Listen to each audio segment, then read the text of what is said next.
istifadə olunmaqda şübhəli bilinən qayıqlarda axtarış apara biləcək.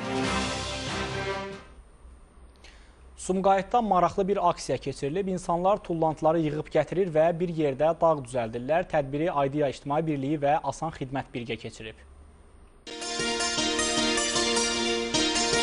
Yazılmış dəftərlər, jurnallar, qəzetlər. Sumqayıt şəhərində kağızdan ibarət bu dağın məqsədi ağaçları xilas etməkdir. Məktəbli və tələbələr yığdıqları kağızı bu məntəqəyə gətirərək, burada çəkdirdikdən sonra bu cür dağ formasında yığaraq ağacları xilas etmək barədə mesajlarını insanlara ötürürlər. 10 kiloqram makulatura gətirmişəm.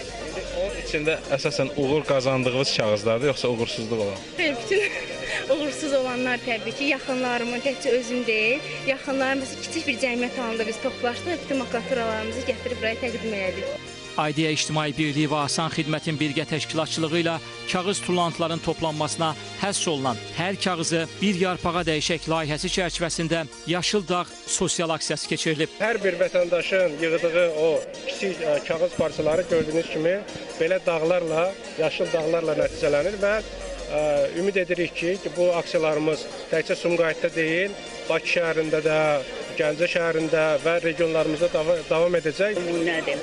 Yəni bu Azərbaycana yanaşması, Azərbaycanın təbiətinə yanaşması, Azərbaycanlı insanına yanaşması, millətindən asılı olmayaraq, yaşına asılı olmayaraq hər bir kəsə qayğı etməsi çox böyük bir nümunədir hər bir kəs üçün. Aksiyada qəribə tullantılara da rast gəlinib.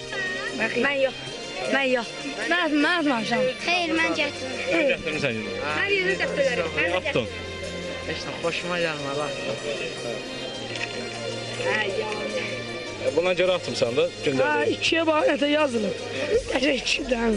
Hər məktəbdə məsəl üçün olur 30 kiloqramdan başlayır. Ən az 30 kiloqram, 150 kiloqrama qədər olan kağızlar var burada. Ətraf mühitin çirkləndirilməməsi və ağacların qırılmamasına yönəlik Yaşıl Dağ aksiyasında hər kəs 5 kiloqramdan başlayaraq kağız gətirərək iştirak edə bilər.